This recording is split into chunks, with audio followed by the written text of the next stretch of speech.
On my run last Sunday, I came across a piece of graffiti that caught my eye.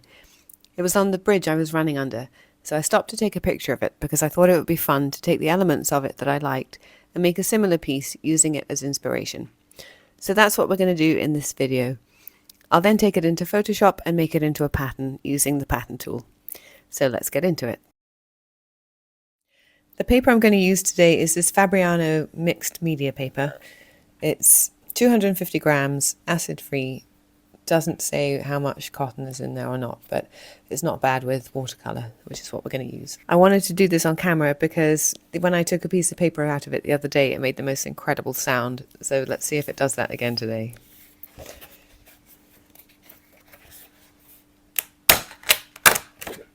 Not bad.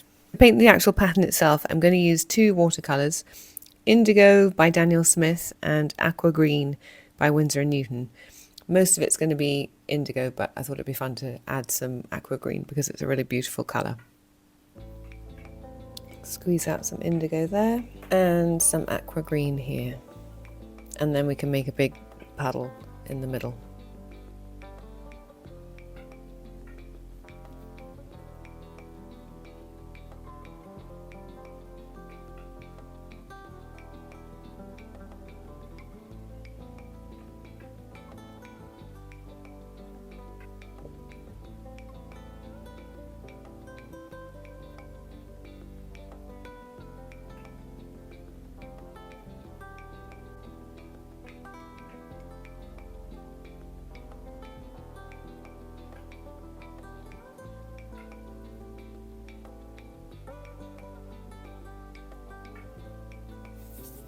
So I'm going to pop the reference photograph up on the screen and then we'll get into the painting of it. So here it is. It felt to me like a piece of hieroglyphics or just a piece of ancient coding as I went past it. And I really liked that each individual piece had its own kind of feel. It was made up of what seemed to be like characters, maybe a language in there.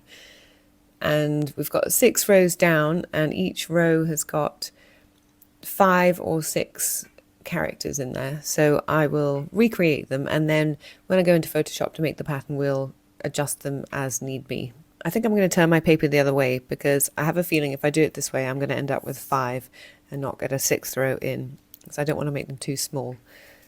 So I'll put it that way. So this first row's got 5, and this character to me feels like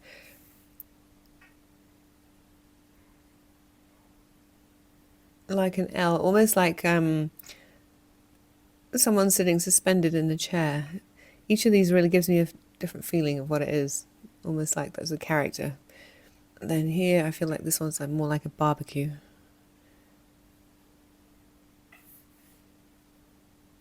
I'm not being too precious about these, and I'm not trying to imitate them exactly, but just to kind of get a feeling of what they are. And each one will be entirely different. This one reminds me of a sailing boat.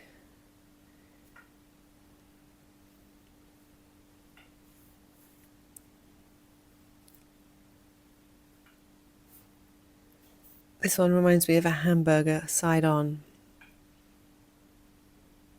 That's one of the things I love about graffiti. It just feels really free, like scribbly. You can just do whatever. It just has this kind of looseness to it and spontaneity to it, which I really love, and you can get some beautiful marks. This next one reminds me of a coffin, to be honest, with a couple of buttons on the side. Okay, moving on to the second row, I'm going to bring in some of the teal. Now I've got this one, the 3. Gosh, that indigo's just turned to the most beautiful colour. It's got the teal in it and it's absolutely stunning. I'm going to lift it up a bit closer because I don't know if you can see very well. Maybe later, but wow.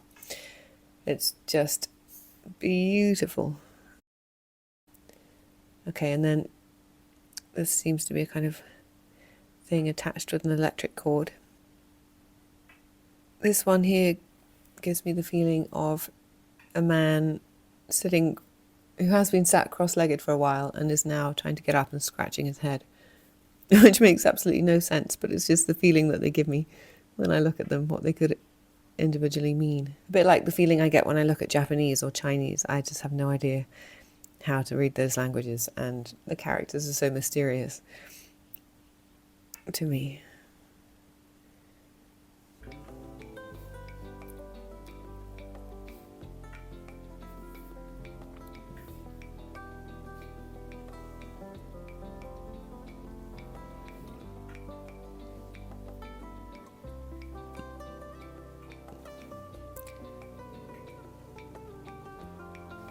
This one reminds me of a tooth.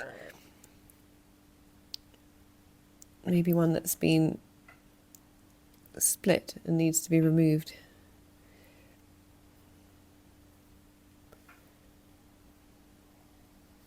And this one here onto the third row now. This also reminds me of a tooth with its roots.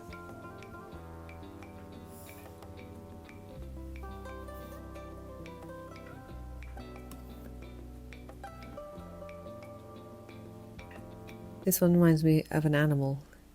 That would be its head. And then its legs. Almost like a lion, or almost like a gorilla in a way, kind of standing there on all fours looking at you. This one reminds me of somebody sitting up against a doorway hanging their head. This would be the head looking to the left, and then that would be their body slumped.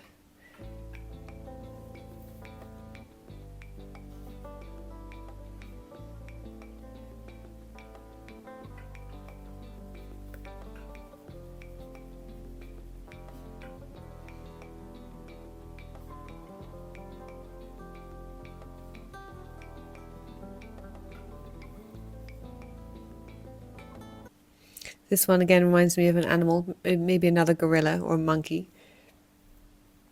This would be its leg coming down here, and that's its head. It seems to have an unhappy face and a bit of an eye on the side. This one here reminds me of an eye.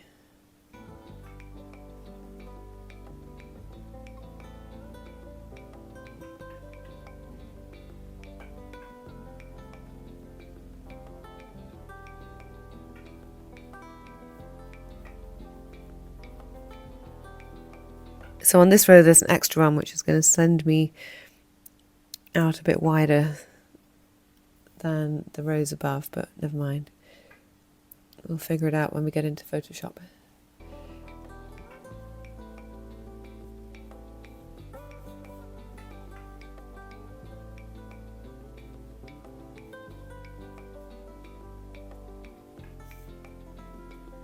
This one here reminds me of a shirt somehow.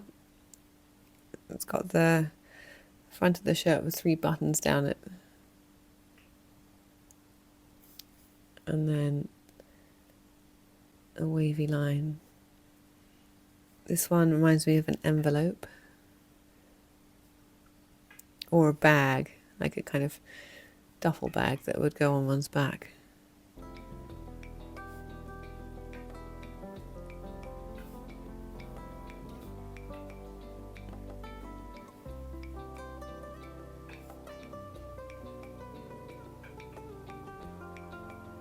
This one reminds me of a dancing lady.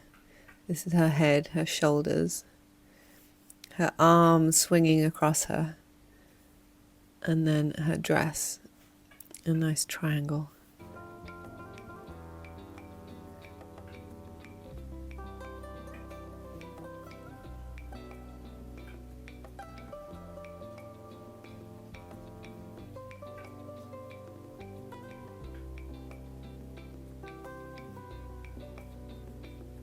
And this one reminds me of a champagne glass.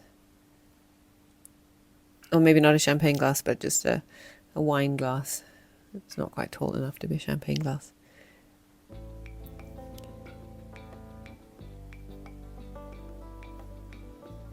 Okay, now we're on to the 5th row, and I've got this one here on the left.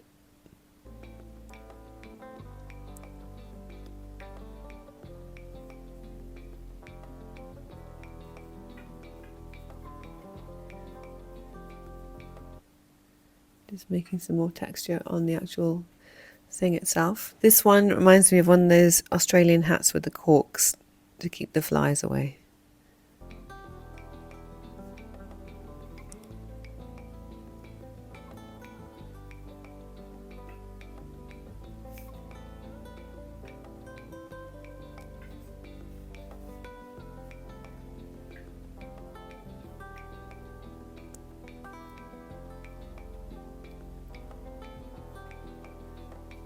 This reminds me of a kind of warrior in a way, like this would be his weapon. He's leaning in to fire it.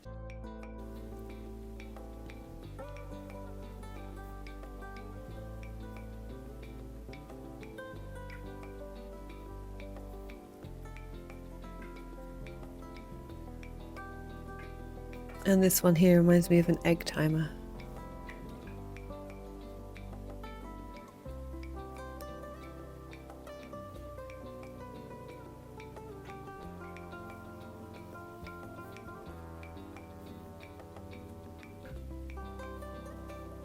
Okay, onto the last row now. This one reminds me of a UFO coming down to land with its lights.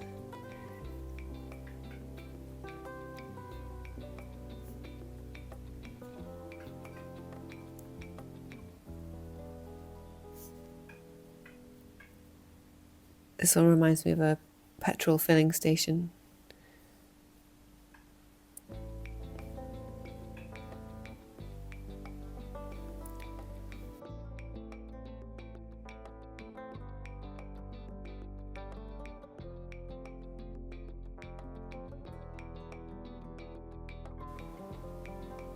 This one reminds me of a snake looking backwards.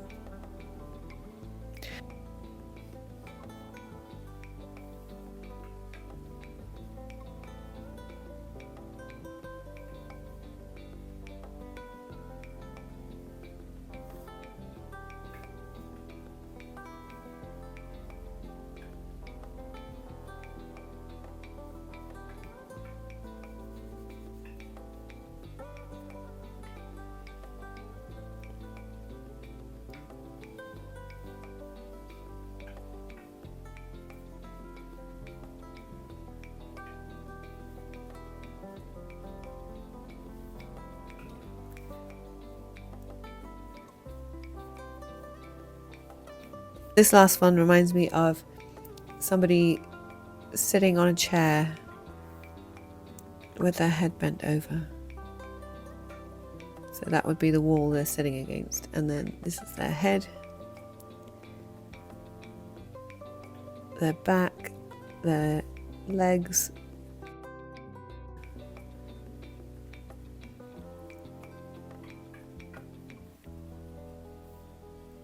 So that's what it looks like all together, which I think is spectacular. I really love it. I just really love it. It kind of hits that happy spot in me. And it's based on, but not entirely identical to, this piece of wonderful graffiti I saw on the bridge. So I'm now going to let that dry, and then I'm going to take it across to the scanner, and then we're going to take it into Photoshop and play with it and see if we can make a repeat pattern using the pattern tool, which will be my first time using the pattern tool in Photoshop. I've been making patterns forever, but I've never used the pattern tool because I use a different method of much more manual. But I've seen other people using it and it looks fun, so I thought we would give it a try. So I'll just wait for that to dry and then we'll hop across to the scanner. Before I start, I just want to say that this was my first time recording my screen, so unfortunately I've managed to cut off the tools and the menu at the top of the screen. So in this video I'll go through the process explaining briefly what I'm doing, and then in an upcoming video I'll do a deeper dive, tutorial style, on how I scan my artwork and use the pattern tool. So I've scanned the image as a JPEG at 300 dpi. Next I want to duplicate the layer, so if anything goes wrong I have a backup. I'll then quickly clean up any marks on the white background and delete it, adding a separate white layer behind it. I quickly clean up any marks on the white background using a white brush. This will allow me to delete the white background in one go. This scan was fairly clean, so there wasn't a great deal to clean up, which was great.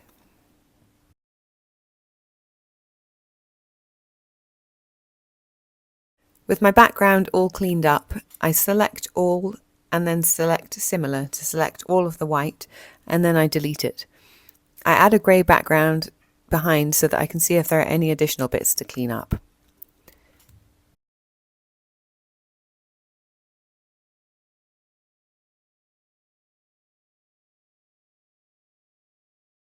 All the white has been removed, and I just quickly check if there are any edges to clean up. Once that's done, I make the grey background white so that I can start on the pattern.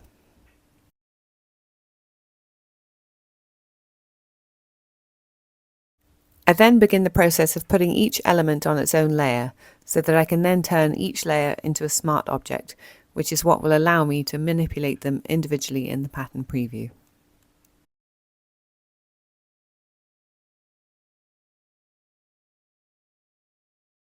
When each element has been separated and each layer made into a smart object, it's time to play with the pattern preview. To get to it, I go to View at the top of the menu and then scroll down to Pattern Preview. And there's the pattern. It definitely needs fixing though, so I turn the white background back on and decide what to do next.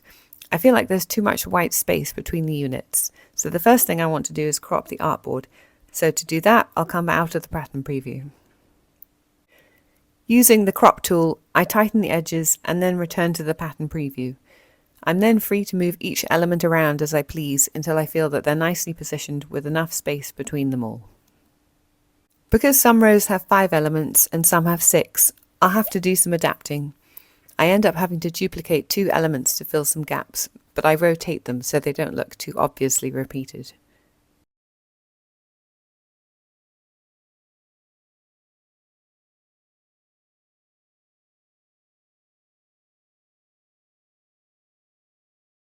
When that's done, I'm fairly happy with the pattern and see just one element I want to rotate slightly, which is the person in the chair.